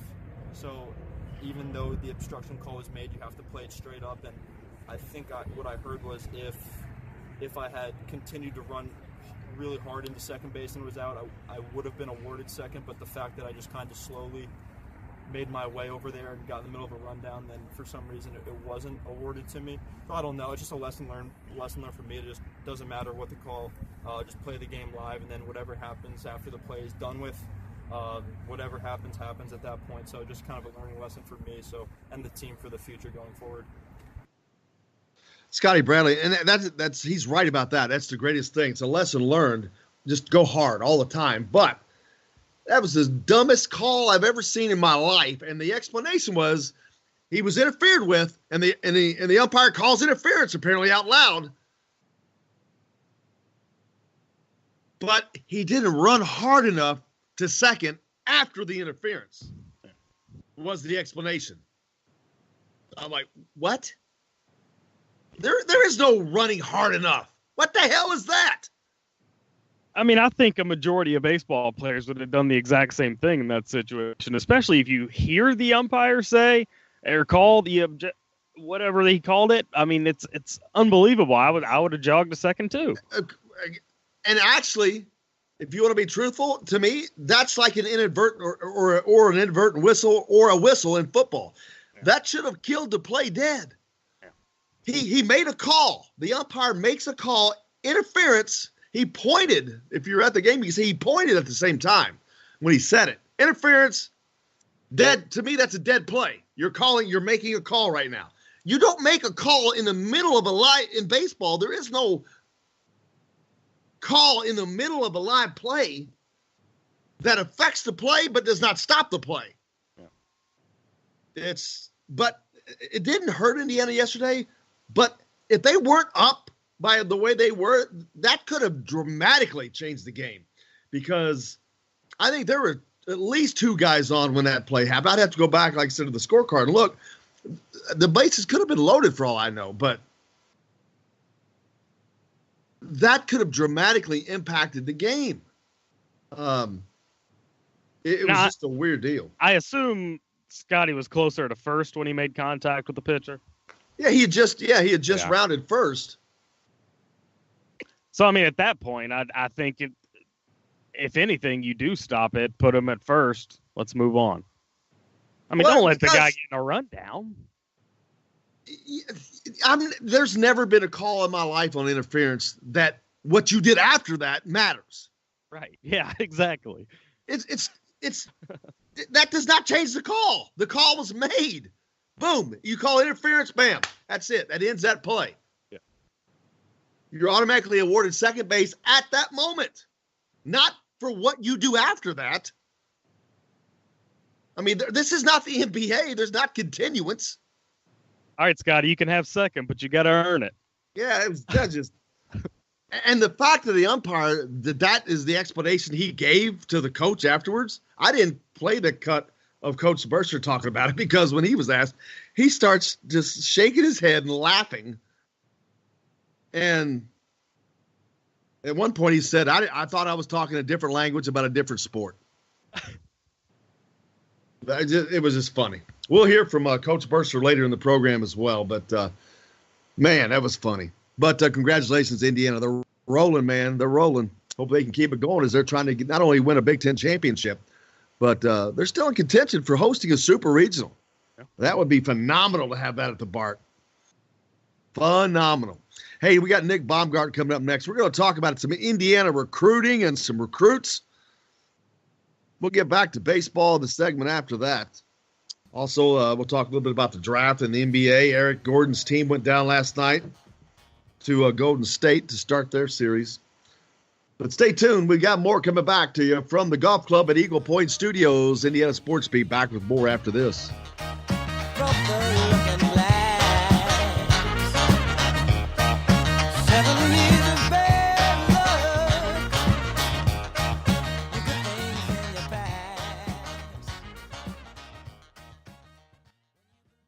Hello, everybody. Jim Coyle from Indiana Sports Beat. When I'm not covering the Hoosiers, you can find me at Bubba's 33 in Clarksville, located on the northeast corner of I-65 at Veterans Parkway. Bubba's 33 has hand-tossed pizzas, bold burgers, and ice-cold beer from a select list of local craft brewers. An incredible food selection, all made fresh daily. Whether you're meeting the team for that post-win meal in the family dining area or meeting friends for happy hour to watch the game on one of Bubba's 50 TVs. Bubba's 33 in Clarksville. Pizza, burgers, beer. We all want a winning smile for those championship photos, and that's exactly what you will get at Reynolds Family Dentistry in Sellersburg. Reynolds Family Dentistry has been serving the dental needs of Hoosier families for over 30 years. Let Doctors Roger and Jay Reynolds take care of your family. Just off of I-65 at 809 South Indiana Avenue in Sellersburg. Call 812-246-3368. That's Reynolds Family Dentistry, 812-246-3368. Many medicines used to treat colds and flu contain acetaminophen, a pain reliever and fever reducer found in hundreds of over-the-counter and prescription medicines. But taking too much or more than one medication containing acetaminophen per day can damage your liver. So always read the label and don't take acetaminophen if you drink 3 or more alcoholic drinks every day. To learn more, visit fda.gov/OTC pain info. A message from the U.S. Department of Health and Human Services Food and Drug Administration. This is Jim Coyle with the Indiana Sports Beat. And I'm Justin Kalen with Indiana Sports Beat. Justin, what's your favorite show? It's got to be Indiana Sports Beat, but I'm not ever sure where to find it. Well, you can always like and follow us on Facebook. Always follow the show rebroadcast on iTunes, Google Play, iHeartRadio, Spotify. TheDailyHoosier.com is a great place to sign up for each and every day, or, of course, on 97.7 The Ref in Evansville. For the best recycling and waste removal service, turn to the area's leader, Sweetland Waste Removal and Recycling, a homegrown company serving southern Indiana since 1995. Sweetland Waste Removal and Recycling serves Floyd, Clark, Harrison, and Washington counties. For excellent service and peace of mind, call Sweetland Waste Removal and Recycling today at 812-944-5642. That's 812-944-5642. Keep life sweet with Sweetland Waste Removal and Recycling. All across the country, people are coming together to speed up what we can learn about health. The All of Us Research Program is calling on 1 million people to join us as we try to change the future of health. For your family, for future generations, for all of us. Visit joinallofus.org and find out how you can become 1 in a million.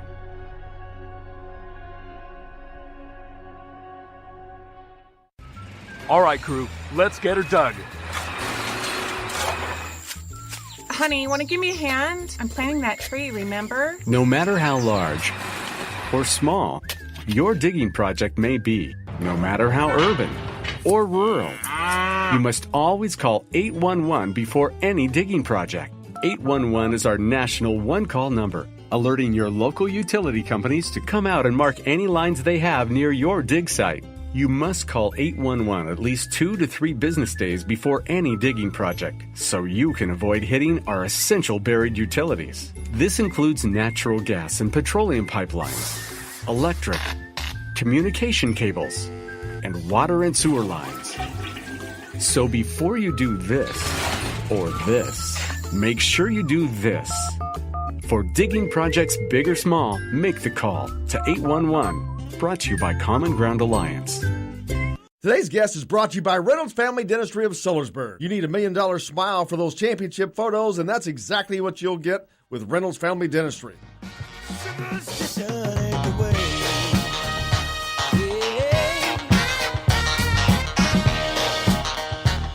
Welcome back to the Golf Club at Eagle Point Studios, Indiana Sports Beat. Jim Coyle here with you, as always. Joined now by Nick Baumgarten. Nicholas, how are you doing? Good morning. I'm well. Thanks, guys. How's it going? Going well. A lot of action over the weekend, man. Got a basketball all over the place. What happened? What went on? Justin was in a Justin was on a one-man one-on-one contest, and I won. I'm not surprised. No, I'm just kidding. Yeah, big weekend. Yeah, guys everywhere. Dallas, Atlanta, Kansas City. A lot of options. Archie Miller and the staff. It's only live period, so they were everywhere and trying to bounce around and see as many guys play as possible. Tons of Indiana connections out there. Guys from the state of Indiana all over the place. Even a guy that goes to Wasatch Academy in Utah. That's from Indianapolis that I had never heard of. But that just shows you how many guys that are out there. They're just from Indiana alone. But Nigel Pack, man, big weekend for Nigel Pack. Yeah, what do you have? 33 yesterday in that win. They went 4-0 down in Dallas. So yeah, Indy Heat was a good weekend. Yeah, it certainly was, and. Like I said, Archie Miller and his staff are everywhere checking those guys out. But that's someone we haven't heard a lot about. I mean, Nigel Pack's a guy, like I said. Not that he's unknown, but it's not a guy that's been talked about a ton up until now. No, I mean, I think Archie's, I don't know, his strategy seems to be going for the heavy hitters, the national guys. They think they're in a pretty good spot with those guys. And so, it's easy when you're in that position to be able to maybe kind of gloss over some of the local in-state guys, and so maybe they'll circle back around and Pack is playing well, and we'll see. I think it's going to depend on, who they end up ultimately landing 2020. But Now, Lester Quinones was here on a visit last week. Not too many people, including me, thought Indiana had a shot to get this guy. And that may not have. I was on the same way. Well, same boat. and he has canceled his visit to Michigan, an upcoming visit to Michigan. He's canceled that. I'm not sure if that helps Indiana, or if that means anything. Of course, we'll find out on May 10th when he makes that announcement. But yeah, it's gonna be a long 2 weeks here. I do appreciate the fact, but I gotta tell you, whether it was Indiana's visit he canceled or it's Michigan's, I appreciate the fact that this guy, if he's already decided, hey, I'm not going to that school. I know I'm not going to that school. I appreciate the fact that he canceled that visit and that he has not drugged that out for the Michigan fans any longer. Well, yeah. I mean, do we know that he definitely canceled it? It wasn't the other way around, right? I mean, well, I'm going on what I was told by Justin. Oh, yeah. Right on. No, there's just so much about the situation I don't know. I do know, Memphis is a formidable opponent to in this recruiting battle. I mean, first of all, well, he's not. Michigan to me was not even a factor anyway. I've all along I thought he was going to. He's talked a lot about LSU, but Memphis. I mean, Memphis has been long thought to be his landing spot. So. It doesn't matter. But anyway, there's another guy that down from the Evansville area, Evansville Bossy Products, 6'10". Is I don't know how you pronounce his first name. Kyron Powell. Big 6'10" dude that all of a sudden making a lot of noise. What do you know about this dude? Well, first of all, he's a great kid. You're never going to find anybody that's going to say a bad word about Kyron. And Coach Burkhardt, Shane Burkhardt, his coach at Bossy, just gushes about him. He's a kid that came up and had a lot of some health problems with seizures, and has kind of had to battle that. And he's grown a lot here in the last couple of years, and so he's had a lot on his plate.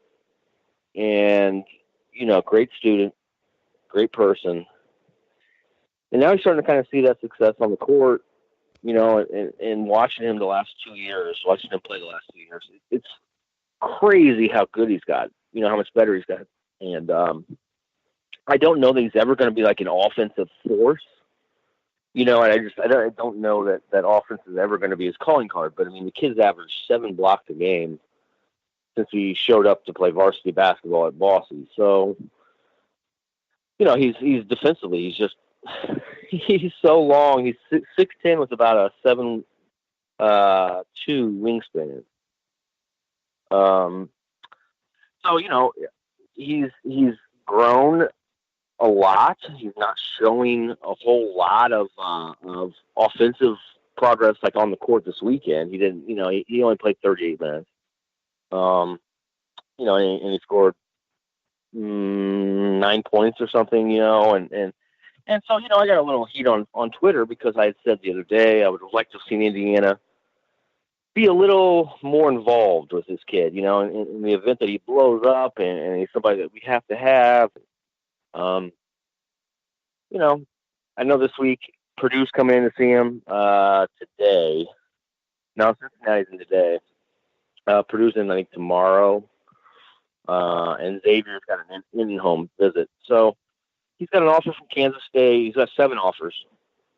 And, my question, I guess, is kind of, who was better last year, Indiana or Kansas State?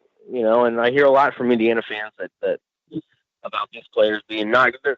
Oh, he's not good enough to play at Indiana. And then you watch Matt Painter take Jaden Ivey, who's like, 215? What would Indiana fans do if Archie offered somebody with a 215 ranking, It'd come unglued.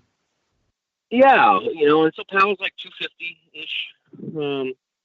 But like I said, he could blow up. The problem is he's playing behind Caleb first on Indy Heat. But, there's 8 guys on Indy Heat. And Jason Delaney felt like Powell was good enough to include him as one of the 8. So that tells you a lot. But the kid, he's going to be successful regardless of whether it's at Indiana or not. But man, his skill set is so unique, Jim.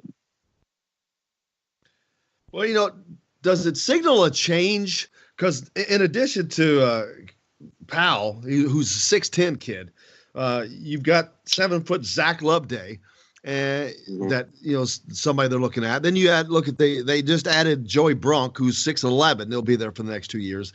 That's not the prototypical Archie player. Archie likes him to be 6'7", 6'8", and just be kind of a utility guy. But is there a shift going away from his thinking in that, do you think, or does that have nothing to do with it? I don't know. I don't know that Indiana's, necessarily recruiting Powell, and like you said, they've got a lot of guys stacked up in front of them. Well, forget about Powell, but I know that they're recruiting Brunk because they just landed him, and I know that they're recruiting Zach Loveday. So both of those guys do not fit into that category, into that previous 6'8" kind of a role. They're, like I said, Brunk 6'11", and Loveday is 7 foot. That's not with Archie's system. He's recruited differently up to this point, but it hasn't provided dividends just yet. So I don't know. Is there a slight alteration in that thinking? Do you think, or is that just a product of recruiting the best players? Yeah, I think probably the latter. I don't know without having actually talked to Archie. So I'll say that I don't know any inside information about what they're. But yeah, I think it's just a product of guys, I guess he feels like he can work into his system. I don't know. Again, like using Powell as an example, he's just a kid with a skill set that I can't. You're talking about a rim protector, and you're not talking maybe big minutes, but you're talking about somebody who can come in and, with Loveday, he's more of a kind of a starter kind of type. I feel like, I don't know. I think it's more of a product of just the recruiting. And I think of Indiana still in the running for a couple of national recruits. They've missed on those leading up to now, especially those from outside of the state of Indiana, with Anthony Harris committing elsewhere. But you still have Lester Quinones in the mix, and you have Trendon Watford in the mix. And neither are expected to pick Indiana, but that doesn't mean that either won't. But one thing I'm wondering about, I'm like, what is Trendon Watford waiting on? We know, obviously with Lester Quinones, he just finished up his visits and actually would have had one more if he hadn't canceled the Michigan visit. But to my knowledge, Watford's done with all that, but just has not made his decision yet. I just find it kind of odd that he's waiting. Is he waiting to see what else falls at Memphis? Because the more he waits, other people keep signing people in his position at these schools. Yeah, I mean, I think he's kind of he's bullish on himself, I think, and I think he's waiting to see if Precious Achiuwa, what he's going to do. I didn't see what happened yesterday. I don't think he's committed one way or one place or the other. But Achiuwa's looking at Kansas and Memphis, and so he's buddies with Keone. Probably IU's biggest, probably the biggest kryptonite in IU's case is that Precious Achiuwa and Lester Keone really like playing together. So, they're looking at going together someplace. I don't know. I know Penny Hardaway, the way he recruited Trendon Watford is he told him, hey, we're going to play you at the 3. So technically there's room in the lineup if you had Watford, Achiuwa, and James Wiseman. That's a crazy front line. So, that's the way Penny is spinning it to him, that even him and Achiuwa could play together. I don't know that Watford necessarily buys that there's going to be enough basketballs in Memphis. I don't know. Maybe he's waiting on Nate Oates. I know Nate Oates was really impressive to him at Alabama, when he took over for Avery Johnson. I don't know. That's a great question. Have you heard a date or anything? No, none at all. And that's why I'm wondering, why is he waiting so long? And then another thing is, I'm a little surprised, even though I know he'd been here many, many times because of his brother playing here, but he never came as a recruit on an official visit. And I'm a little surprised that Indiana couldn't get him to come visit on an official with the connections. It's a little surprising. Yeah. I don't know. I would take all the officials I could, and you'd think that the program would want to get him here as an official. Well, they did want to. Just didn't. They visited him 2 or 3 times, so obviously they would have liked to have had him on one. I'm just my surprise is that they couldn't get him here on an official visit. You think that's a bad sign? What do you think? I think you just knew. I think that it usually is, but it's not a death sentence because you don't know what else is going on, how the cards are going to be dealt out. I mean, things change. If this guy decides to go here, this guy goes there, and all of a sudden the place you thought you were going to go, somebody else is there that you're going to have to compete with. So it's not like they have all the time. It's not like they have no chance, but it's a curiosity. It's certainly a curiosity. I'm with you. And then now Indiana going forward, a lot of these guys we're talking about in the 2020 class. They still have open scholarships for 2019. Two.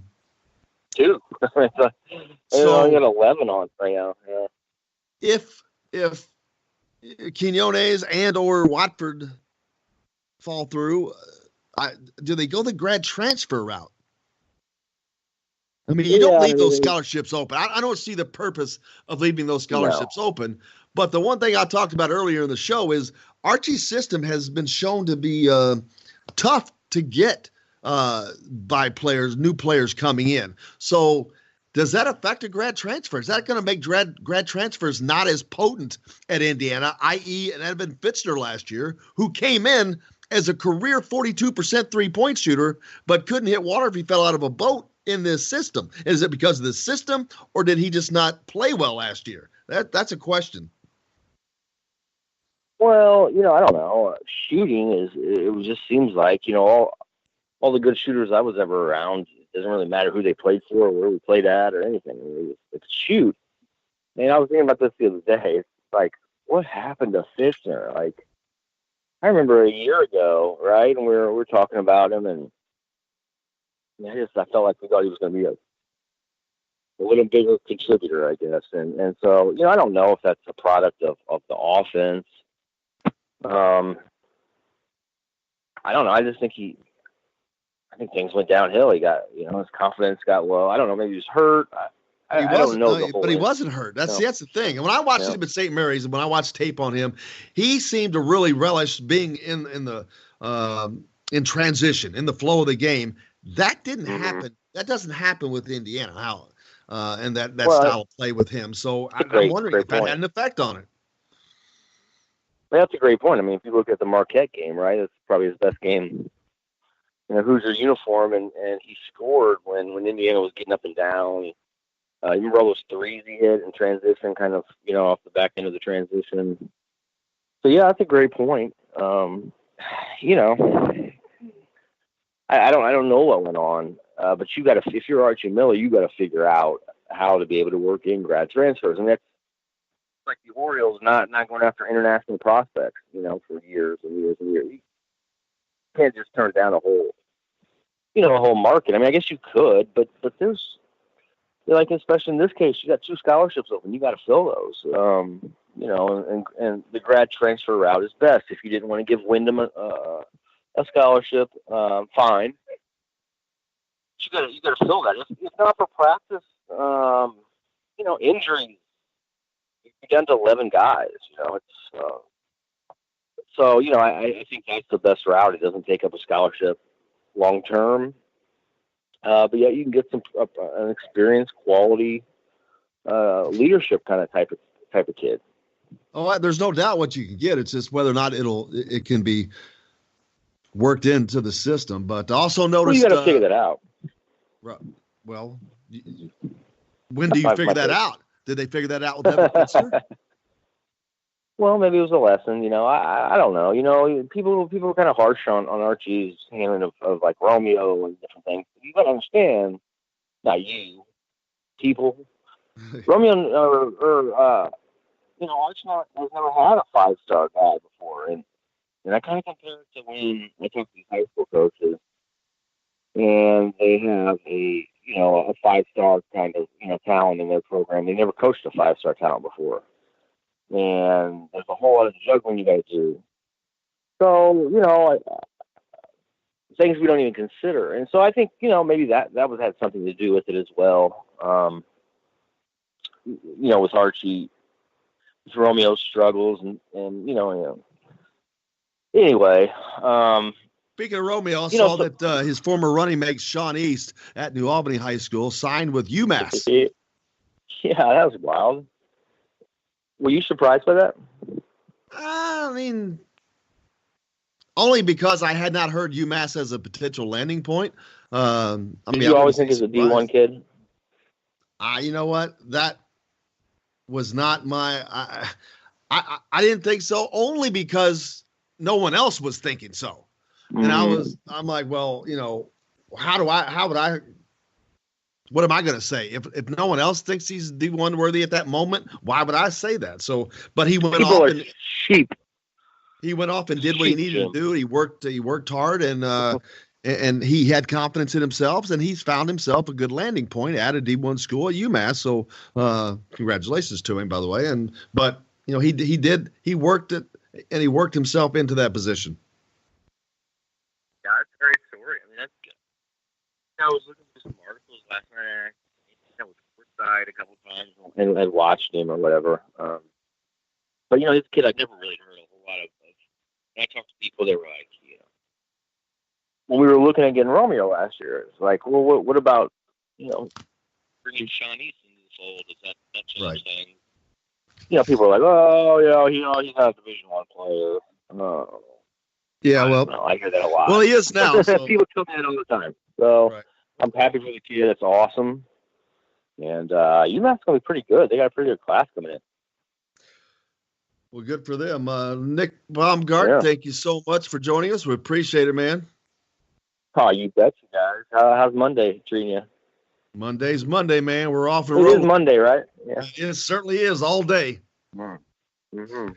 All right, brother. Thanks for joining. Appreciate it. Anytime. Bye, Justin. Baumgart joining us, and we'll be back with more after this. Coming to you from the Golf Club at Eagle Point Studios, Indiana Sports Beat. We'll talk a little bit more about some recruiting and some baseball as well, so stay tuned. Back with more after this. London calling, see we ain't got no swing except for the rain and the crunch of thing. The ice is coming, the sun's zooming in. Hello, everybody. Jim Coyle from Indiana Sports Beat. When I'm not covering the Hoosiers, you can find me at Bubba's 33 in Clarksville, located on the northeast corner of I-65 at Veterans Parkway. Bubba's 33 has hand-tossed pizzas, bold burgers, and ice-cold beer from a select list of local craft brewers. An incredible food selection, all made fresh daily. Whether you're meeting the team for that post-win meal in the family dining area or meeting friends for happy hour to watch the game on one of Bubba's 50 TVs. Bubba's 33 in Clarksville. Pizza, burgers, beer. We all want a winning smile for those championship photos, and that's exactly what you will get at Reynolds Family Dentistry in Sellersburg. Reynolds Family Dentistry has been serving the dental needs of Hoosier families for over 30 years. Let Doctors Roger and Jay Reynolds take care of your family. Just off of I-65 at 809 South Indiana Avenue in Sellersburg. Call 812-246-3368. That's Reynolds Family Dentistry, 812-246-3368.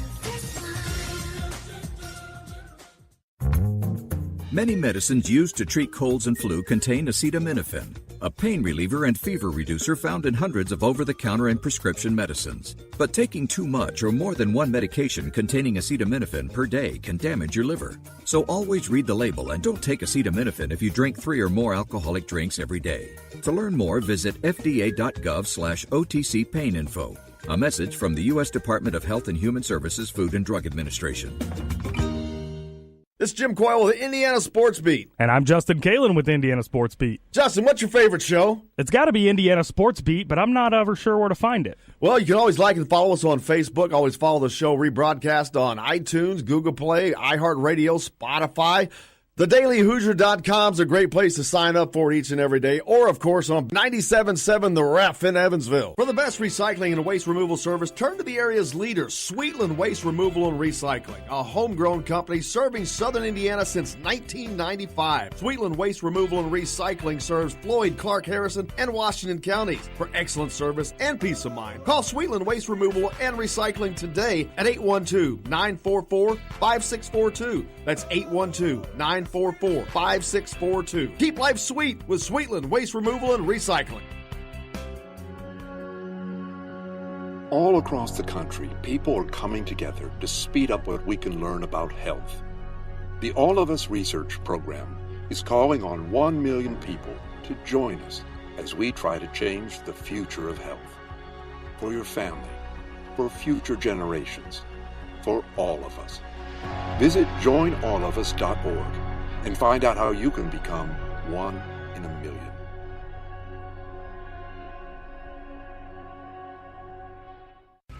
All right, crew, let's get her dug.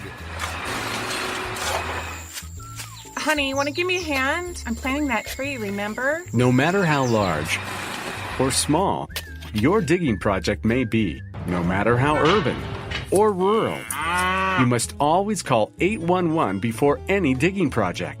811 is our national one-call number, alerting your local utility companies to come out and mark any lines they have near your dig site. You must call 811 at least 2 to 3 business days before any digging project, so you can avoid hitting our essential buried utilities. This includes natural gas and petroleum pipelines, electric, communication cables, and water and sewer lines. So before you do this or this, make sure you do this. For digging projects big or small, make the call to 811. Brought to you by Common Ground Alliance.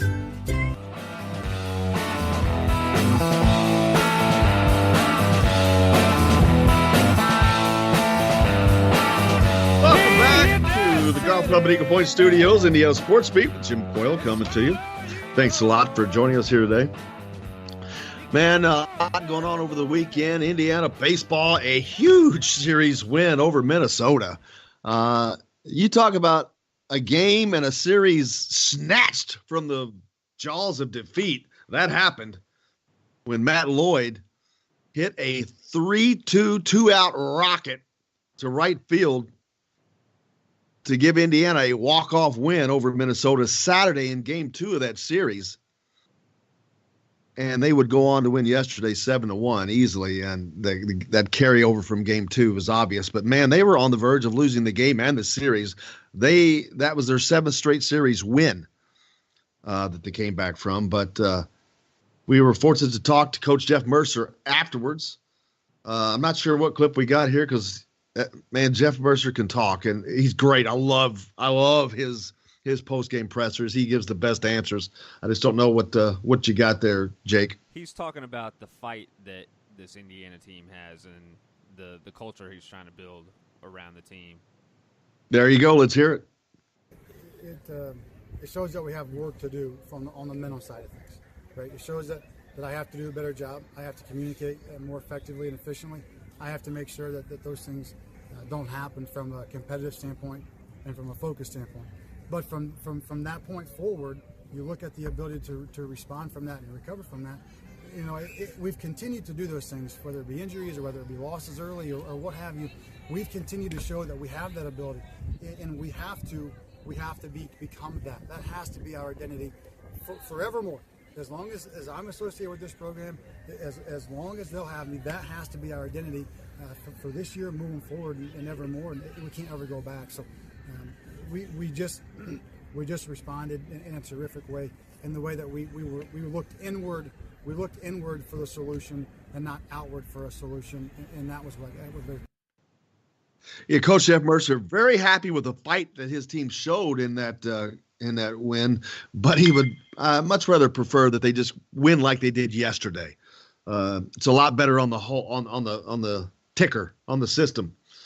But man, and then Scotty Bradley had a big day, but he had a weird day.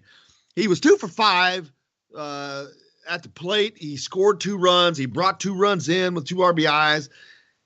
He was involved in a weird play we talked about earlier on the base pass where he was interfered with, but he ends up getting called out, which was just a ridiculous, horrible management by the umpire.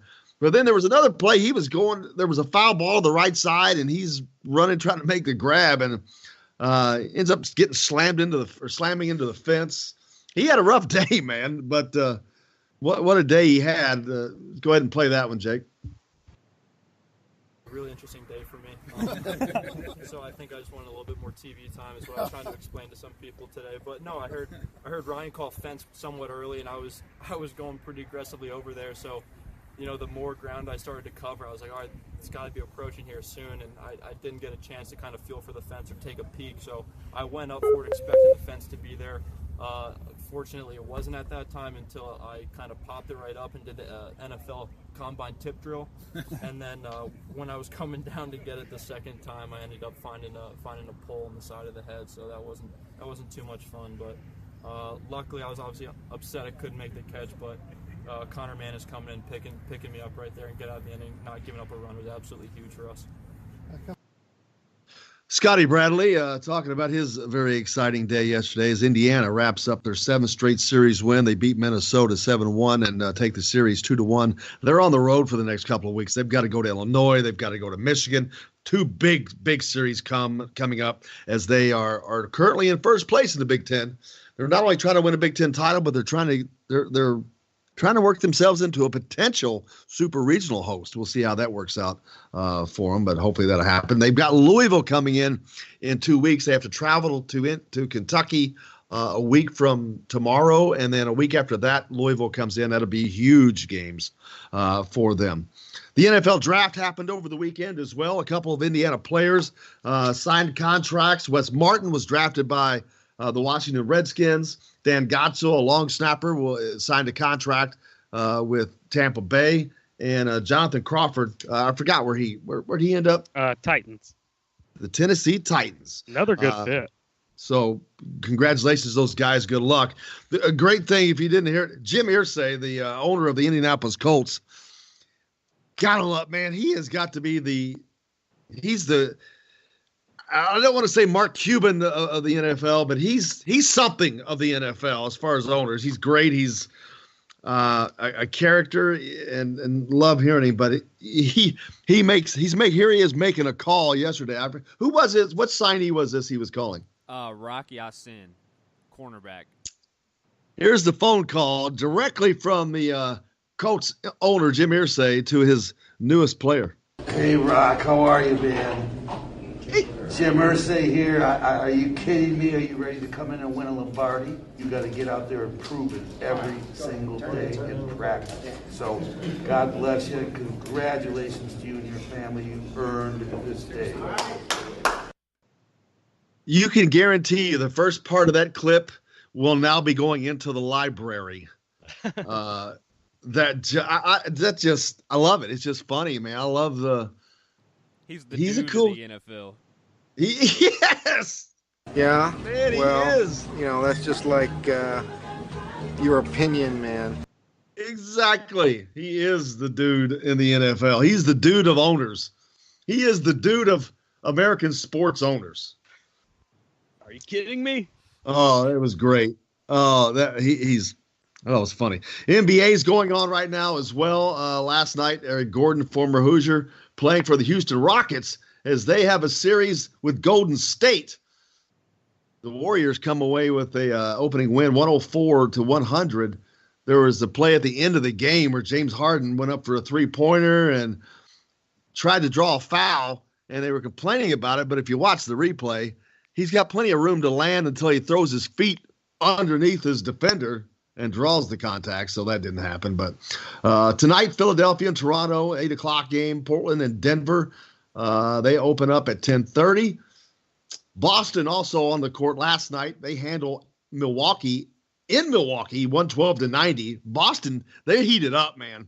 They were underseeded in this tournament. There's no doubt in this playoffs, rather. Playoffs? They exactly. They are rolling right now. Milwaukee Bucks look to be probably the favorite, but they get destroyed at home by Boston in that opening game. So we'll see how that goes. Al Horford shut Giannis down, which was insane to me to see. Because, I mean, you don't think that Al Horford could consistently guard Giannis for that long, but I think they held him to like 9 points or something like that, or at least 9 points off of field goals.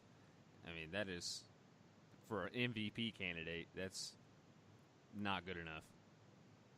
Well, right now, the Boston Celtics seem like they just have it rolling. Brad Stevens has those guys they're on fire. They swept the Pacers, which, the Pacers were obviously without Victor Oladipo, but, as well as they played throughout the season, 4-2, you probably could see that series going 4-2. No, 4-0. Just took care of business. The Celtics seem like they are about business right now. Kyrie Irving looking to cement his own legacy and stepping out of the shadows of LeBron James era. And speaking of getting business done, it's worth mentioning Eric Gordon had 27 points yesterday in that Rockets loss. So 27% of the Rockets' points went to Eric Gordon. Pretty impressive. Exactly, it is. Joker hits up the text line and says, so James Harden grew up a number 31 Reggie Miller fan. Is that a reference to the 3-point flailing? Very possible. If it was, he did not do it. He did not do a good enough job. He did not come close to mimicking that. Man, those are some great days watching Reggie, and yeah, that was fun. That was fun. His move is an offensive foul now. Who's that, Harden? No, Reggie Miller. Sticking his leg out. That's a foul on offense anymore.